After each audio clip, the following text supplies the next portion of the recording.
Let us enthusiastically bring CEO and founder of Project Wings, inventor of unicorning, the business growth lady herself, Joanne Flinn.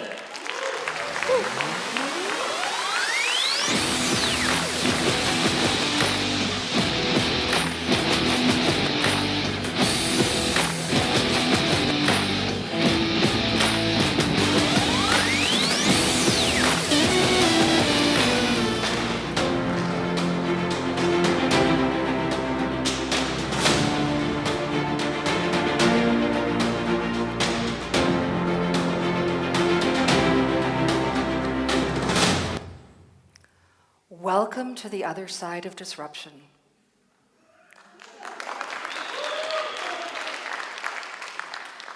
Welcome to unicorning. For those of you who might be sitting here with your arms crossed just a little bit, I invite you to just open up your arms and relax, because I'm going to take you on a journey. This particular journey started for me when I was 4 years old. I remember coloring great big strokes. It was fabulous. And then someone telling me, no, color in the lines. No, one color only. No, make it super solid. And then, what was I doing thinking of using orange or purple or pink? Skies are blue. Don't you know that, young lady? I don't know. Did any of you have a teacher like mine? Yeah. I learned to draw in the lines. In that, I learned to let go of my dream of what would be magnificent, what would be fabulous, and fit within the lines of somebody else's definition. Our challenge today in business, though, is in a world of disruption, in a world of change, those lines don't serve us anymore. They don't serve us as businesses, and they do not serve us as individuals.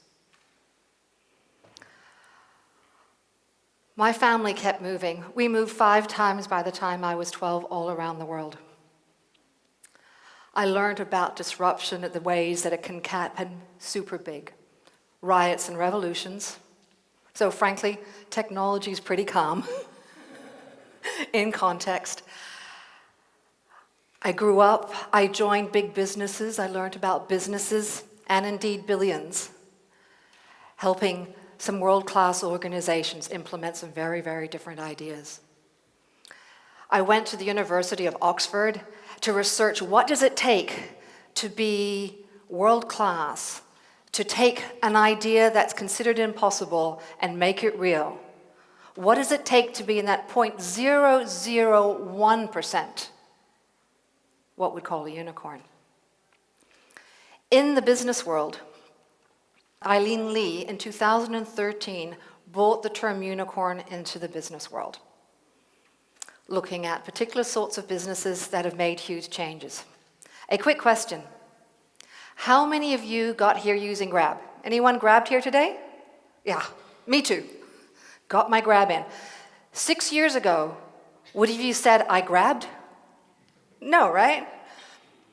So the thing is, how does Uber and Grab enter our lives? Did they come in and disrupt and just say, suck it up, you've just got to take it? No. What they did is they put out a kind invitation, and we in turn as individuals said, oh, I like that. I'd like that in my life. And as a result, we entered their business circle, and they became part of our lives. Unicorns have another element. They're not just about the billion. They're about seeing into what might be possible. Seeing past the existing thing.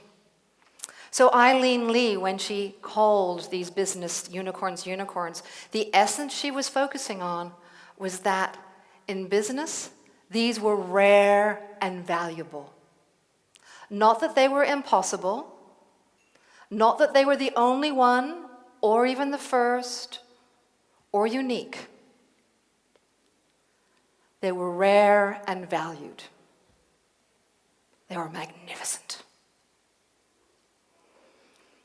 One of the things that gets in the way, and in the research that I found at Oxford, is there's two very, very different mindsets about impossible. There's the mindset of those that go, I have to see it to believe it. Show me the data, show me the evidence, which has its time and place. The challenge is, in a world where not everyone's saying I need to see it to believe it, and there's another group going, let me dream of it and make it real. Those that are in the I need to see it to believe it get caught. Suddenly, there's all these things around us. What we're surrounded by is real live unicorns, which is pretty cool. The essence of the unicorn is this dream of doing the magnificent.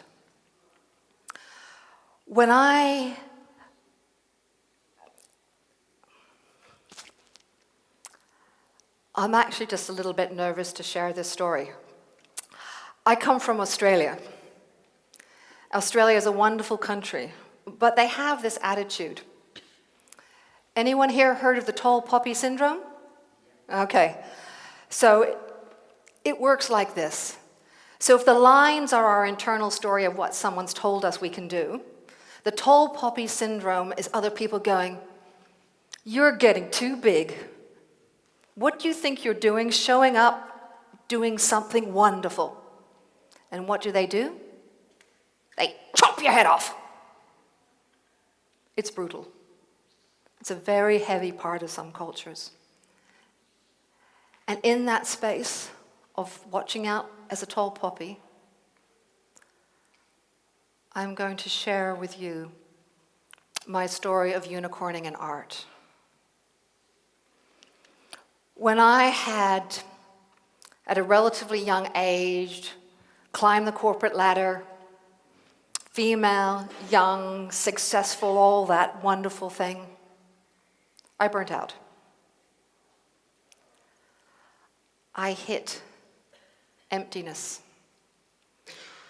I hit a place where, when I look at that, I didn't even know how to navigate the spaces. I was so burnt out that I could do nothing. I was in the land of impossible. Actually, more accurately, I was probably way over here in the graveyard of broken dreams. Sorry, guys. We'll help you get out of it. That's the point of this. I was in the graveyard of broken dreams. And I said, what if?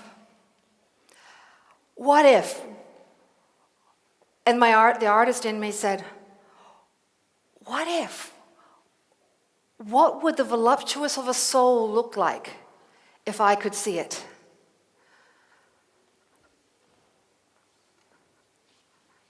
It might look like this. This was shortlisted for Harper's Bazaar's annual art awards. And then I went, let me think about something else. How could I physically and graphically represent lyrics? And then I went, so how? Which opened up the space of thinking about what kind of technique I could use and what canvases and what would make it possible. And then this is the result. Unicorns unite art and science. That unicorn horn is the integration of these two pieces together. Art and inspiration going up, science and action going across. And a few of you might be saying, art and science together? The great scientists of this world often say, I'm wrestling with a problem. I can't work it out. And then they say, it came to me in a dream. The DNA double helix structure, quantum physics. And then there's a phrase that I suspect everyone in this room knows. I had a dream. I don't need to say anything more about that speech. We all know the power of it. Unicorns dream. And then they take that dream and they take action with it. Question. Have you ever heard of the 5 frogs on a log? No? Okay, here we go. So there's 5 frogs sitting on a log. You kind of imagine frogness, right? And one of them goes, I'm jumping off. How many frogs do you reckon are left? 4? None? Who knows, right? Okay, so the thing is, actually 5. Decision is not the same as action. Unicorns have to take action. So there was I, a couple of years ago. I receive an email, and I'm asked to be artist in residence for TEDx at the Art Sciences Museum.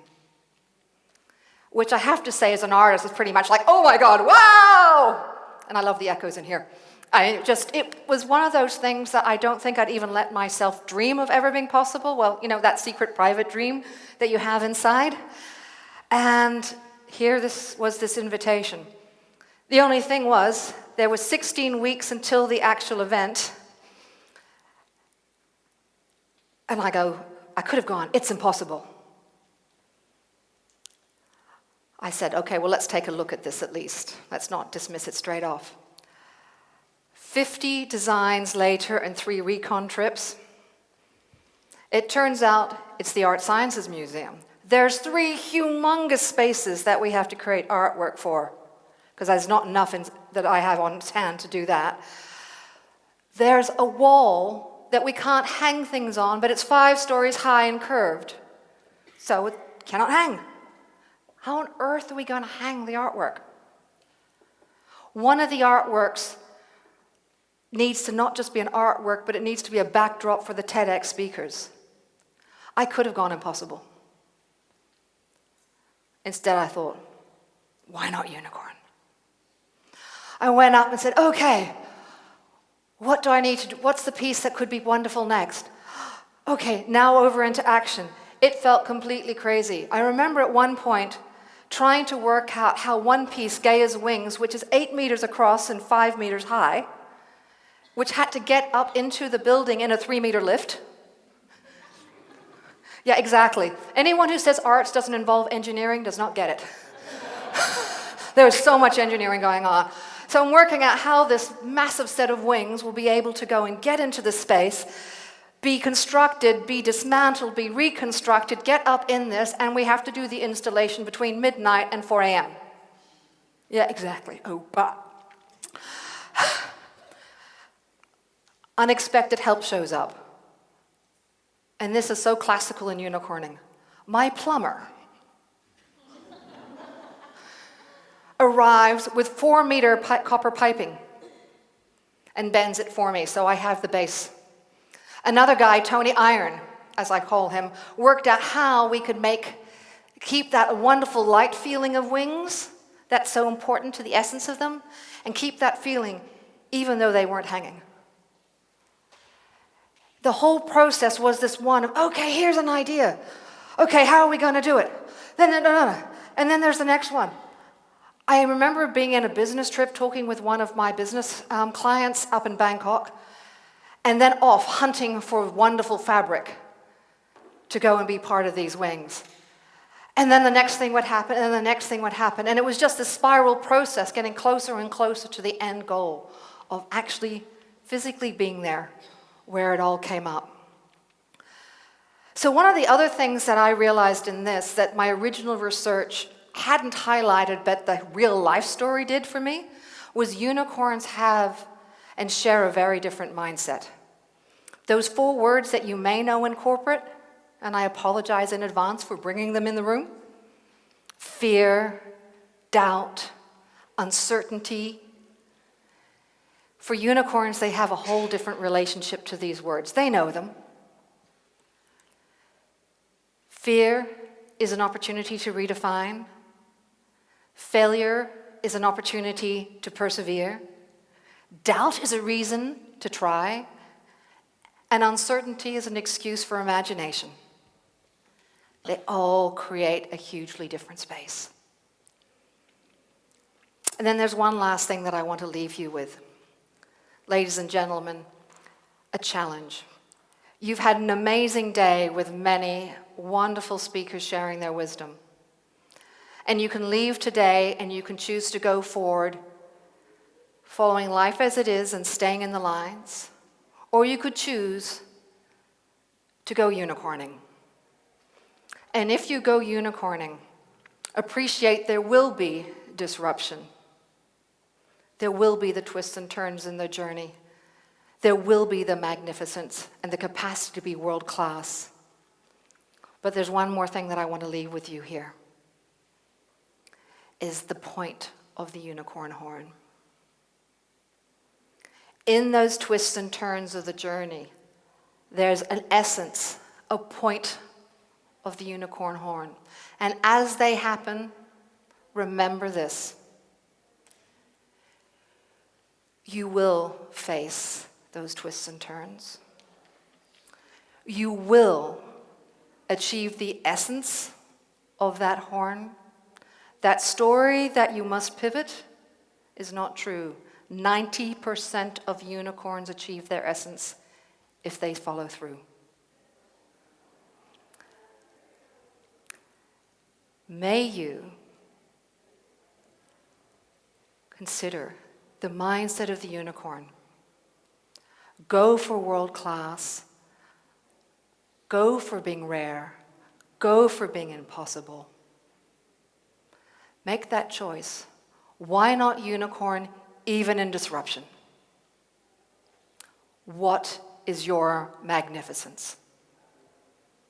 Thank you.